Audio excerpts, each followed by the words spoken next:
450 करोड़ का बजट, प्रभास जैसा India biggest superstar, horror comedy का जॉनर जो पिछले कुछ सालों में मेकर्स के लिए कैश क्रॉप रहा है, लेकिन द राजा साहब देख कर निकली ऑडियंस फिल्म के लिए कुछ ऐसा कह रही है। अभी आप मूवी देख के आ रहे हो, राजा साहब मूवी के बारे में बताइए, कैसी रही मूवी? राजा साहब मुझे मूवी कैसी लगी, मैं ना अपनी जिंदगी में पहले ही परेशान हूँ और ऐसी पिक्चरें देखकर मैं और परेशान हो रहा हूँ। एक तरफ भैंस का हगा हुआ गोबर और दूसरी तरफ ये फिल्म जिसका नाम है राजा साहब। मतलब हर कोई हर तरफ फिल्म को ट्रोल कर रहा है, बट फिर भी ये फिल्म डे वन में धुरंधर छावा जैसी फिल्मों को धूल चटा दे रही है। हाँ भाई, डे वन में फिल्म ने 100 करोड़ का नंबर टच कर लिया है। ऊपर से मेकर्स का कॉन्फिडेंस इतना है कि इन्होंने सेकंड पार्ट भी अनाउंस कर दिए, एज सर्कस 1935 ओरिजिन स्टोरी। अब इस फिल्म का सेकंड पार्ट यानी कि ओरिजिन स्टोरी में क्या होगा वो तो देखने वाली बात होगी, लेकिन थिएटर जाकर तुम्हारे लिए मैंने बलिदान दे दिया है। तो समझाता हूँ फिल्म की एंडिंग और इसकी पूरी कहानी लैडर भाई की जुबानी। और क्या सच में ये फिल्म इतनी खराब है या प्रभास की वजह से फिल्म को ट्रोल किया जा रहा है, और क्या अगला पार्ट भी आएगा? चलिए सब पे बात करते हैं। तो राजू यानी कि प्रभास अपनी दादी गगम्मा के साथ रहता है जो अल्जाइमर पेशेंट है, मतलब उन्हें भूला वाली बीमारी है, लेकिन बुढ़िया को बड़ी खतरनाक टाइप की बीमारी है, क्योंकि इस गजनी अम्मा, सॉरी मेरा मतलब गगम्मा, सब भूल जाती है, लेकिन उन्हें उनके पति यानी कि पेकड़ मेला कनक राजू यानी कि संजय दत्त को भूल नहीं पाती।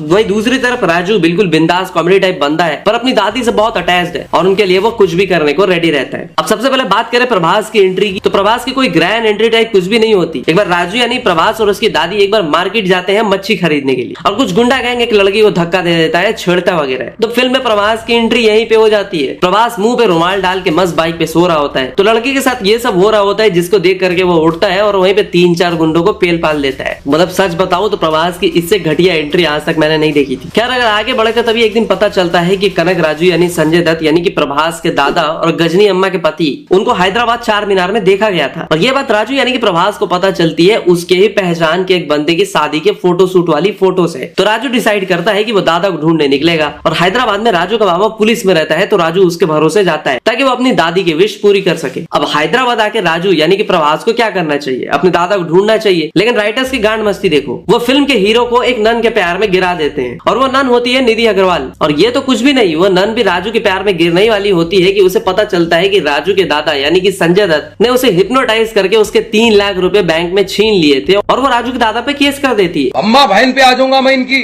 और यहीं पे होता है unnecessary comedy, force character placement का नंगा नाच। उधर से वो नन प्रभास को 3 लाख देने को कहती है, ऊपर से वो पुलिस इंस्पेक्टर जिसने 5 लाख के बदले राजू के दादा को ढूंढने की बात कही होती है, उसे सिर्फ 2 लाख मिले होते हैं, क्योंकि 3 लाख राजू ने ऑलरेडी चर्च में एक बच्ची के हार्ट ऑपरेशन के लिए दे दिया होता है। वो पुलिस इंस्पेक्टर इन्हें फोन करके अलग से पेलता है। लेकिन अभी तो रुको, तभी एंट्री होती है एक और हीरोइन की। जब ये लोग सोच ही रहे होते हैं कि उस नन के 3 लाख और पुलिस वाले के 3 लाख कैसे चुकाएंगे, तभी अचानक से 1 करोड़ लेकर के एक हीरोइन की एंट्री होती है, और वो प्रभास को कहती है कि तुम्हारे दादा ने मेरे नाना की मदद की थी, तो ये लो 1 करोड़। लेकिन 1 मिनट, ये 1 करोड़ मैं तुम्हें नहीं बल्कि तुम्हारे दादा को दूंगी। वहीं अचानक से 3-4 गुंडों को पता नहीं कहां से पता चल जाता है, तो वो उस 1 करोड़ को छीन के भागने लगते हैं। अब अपना राजू उनसे लड़ता है और ये लड़की भी राजू के प्यार में गिर जाती है। अब उस 1 करोड़ का क्या होता है ये मत पूछना, क्योंकि ये फिल्म में दिखाया ही नहीं। मतलब भाई घर की जिम्मेदारियां हैं, वरना अभी लगा लेता है इस फिल्म को देखने के बाद। तो हैदराबाद आते ही राजू को शौक लगता है कि कनक राजू यानी कि उसका दादू एक्चुअली मर चुका है और वो एक डेंजरस इविल स्पिरिट बन चुका है। अब जैसे जैसे राजू इन्वेस्टिगेट करता है तो उसे पता चलता है कि उसके दादा का पास्ट काफी डार्क था। वो पावर, पैसा और इमोर्टैलिटी के चक्कर में ब्लैक मैजिक, हिप्नोसिस और बुरी चीजें करता था। फिर प्रभास के अंडर दोस्त उसकी 2 गर्लफ्रेंड को पता चलता है कि उसकी दादा की हवेली के बारे में, लेकिन मेंशन जाके रिवील होता है कि कनक राजू कोई नॉर्मल विक्टिम नहीं था। उसने ही सालों पहले सब कुछ प्लान करके अपनी फैमिली के अगेंस्ट एक बड़ी कॉन्स्पिरेसी की थी। राजू यानी कि प्रभास की दादी जो कि महारानी होती है, उसे वशीकरण करके शादी करके सब कुछ छीन लेता है। चलो ये भी लॉजिक ठीक है कि उसने सब कुछ छीन लिया, लेकिन वो उन सारे संपत्ति दौलत को एंजॉय नहीं करता,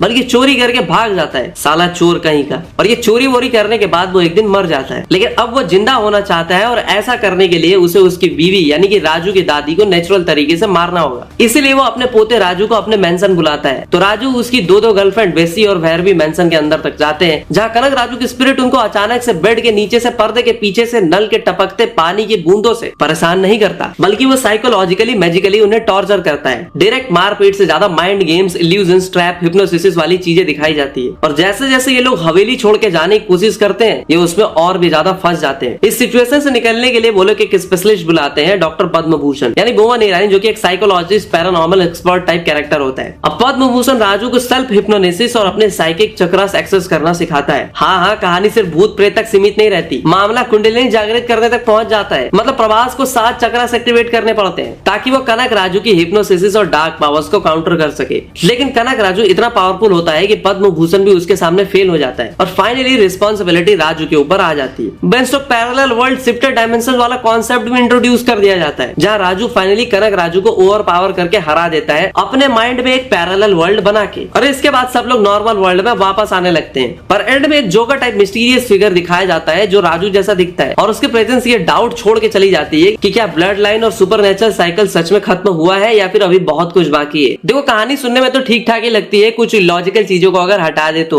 लेकिन इसका एग्जीक्यूशन इतना घटिया है और कॉमेडी जोक्स इतने वाहियात है कि जो कि लैंड ही नहीं होते। फिल्म की लेंथ है भाई 190 मिनट। जी हाँ, पूरे 3 घंटे ज्यादा का टॉर्चर है ये। लेकिन सच तो ये है कि फिल्म में भूत से ज्यादा डर ऑडियंस को इसकी लेंथ से लगा है। मेरे साथ जो लोग बैठे थे वो यही सोच रहे थे कि कब खत्म होगी ये फिल्म। अब देखो ऐसे फिल्में देखकर प्रभास फैंस को बुरा तो लगा है, सच कहूँ तो मैं अपनी बात कर रहा हूँ। मेरा तो इतना लाइफ खराब हो गया है, इतना लाइफ खराब हो गया है मेरा। अब जैसा कि डायरेक्टर ने भी कहा था कि अगर एक भी प्रभास फैंस को मेरी फिल्म अच्छी नहीं लगी तो आ जाना मेरे घर। तो भैया ये रहा address, villa number 17, Kondapur, कोल्ला luxurious. इस मारुति सुजुकी डायरेक्टर ने फिल्म की जो ली है और चीजों को जो ऑफ ट्रैक लेके गया है, भाई अब अपना घर बार बेचो या कारोबार बेचो, लेकिन ऑडियंस के पैसे जरूर से रिटर्न करो। इस फिल्म में भूत, प्रेत, पिचास, चुड़ैल, वसीकरण है, पैरेलल वर्ल्ड का कॉन्सेप्ट है, 7 चक्रास एक्टिवेट करने वाली बात है, फिर डिफरेंट टाइम लाइन्स में टाइम ट्रेवल वाला कॉन्सेप्ट भी है। लेकिन इतना ही क्यों, इसी में MIB वाले एलियन भी डाल देते, टर्मिनेटर से आर्नोल्ड को बुला लेते, अवतार से गोविंदा को बुला लेते, जुरासिक पार्क से 2-4 डायनासोर से उधार ले लेते, हैरी पॉटर से तम पिशाच, वेयरवुल्फ, ड्रैकुला, ये सब भी तो ऐड कर सकते थे। गलती कर दी मैंने ये आइडिया देके, क्या पता अगले पार्ट में झोपड़ी वाले ये भी ऐड कर दे। अब प्रभास का चलो ठीक है, उनको डायरेक्टर लोग बड़ी बड़ी डींगे हाँक के क्यूटिया बना देते हैं, जैसे ओम दाऊद के बाद मारुति सुजुकी ने किया। जैसा कि इसने इतना कॉन्फिडेंस से कहा था कि अगर एक भी फैन डिसअपॉइंट होगा तो मेरे घर आ जाना, लेकिन बोमर ईरानी जैसा फाइनेस्ट एक्टर कैसे धोखा खा गया, ये बात मेरे समझ में नहीं आई। अब हिंदी गानों की बात करें तो भाई गाने इतने अच्छे थे कि थिएटर से निकलने के बाद ही मैं भूल गया। ऊपर से फिल्म में 3-3, 4-4 हीरोइंस है, लेकिन हीरोइंस का फिल्म पे कोई इम्पैक्ट नहीं है। इन्हें स्टोरी से हटा भी दो तो स्टोरी पे कोई फर्क नहीं पड़ेगा। फिल्म को हॉरर कॉमेडी बोल के बेचा जा रहा है, लेकिन सच पूछो तो ना ये हॉरर है ना ही कॉमेडी। इसके लिए अब तक सिनेमा की हिस्ट्री में कोई जॉनर डिसाइड ही नहीं हुआ है। सीधी सी बात है कि डायरेक्टर मारुति हॉरर और कॉमेडी के बीच कोई बैलेंस नहीं बना पाए। कॉमेडी ज्यादा क्रिंज हो गई और हॉरर बिल्कुल असरदार रहा। इसलिए कहते हैं कि बंदर के हाथ में नारियल नहीं देना चाहिए। एक डायरेक्टर जिसने आज तक छोटी बजट की 2-4 फिल्में करी है, उसको बिग बजट फिल्म ऊपर से सुपरस्टार को हैंडल करने को दिया जाएगा तो अंजाम तो यही होगा ना। देखो आपको पता हो या ना हो, लेकिन डायरेक्टर मारुति ने पहले मीडियम बजट वाली हिट्स मूवी दी है, लेकिन उनकी पिछली कुछ फिल्में जैसे कि पक्का कॉमर्शियल बॉक्स ऑफिस पे फ्लॉप रही थी। इतना बड़ा बजट और प्रभास जैसे सुपरस्टार को हैंडल करना उनके लिए एक बहुत बड़ा चैलेंज था। सिर्फ प्रभास के स्टारडम को यूज करके फिल्म चलाने की कोशिश नहीं करनी चाहिए। सीधा बोलूं तो ऐसा लगता है कि सिकंदर, BMCM, गणपत को सही अनुपात में मिक्सी में डाल के कुछ अगर बनाया जा सकता है तो वो है द राजा साहब। ऊपर से फिल्म का वो सबसे पॉपुलर सीन जहां प्रभास इस राजा साहब दिखे थे, वो पूरे फिल्म में मिसिंग था। मतलब आपने ऑडियंस को क्या समझ रखा है। अब देखो जैसा इन लोगों ने किया है, फिल्म का सेकंड पार्ट तो आने से रहा, लेकिन जस्ट एक बार 1% इमेजिन कर लो कि अगर ऐसी हिमाकत करते हैं तो पोस्ट क्रेडिट का सर्कस 1935 का जो टाइटल है ना, वो कहीं ना कहीं कनक राजू यानी कि संजय दत्त के पास्ट को शो करेगा। 1930 में सर्कस में सुपर नेचुरल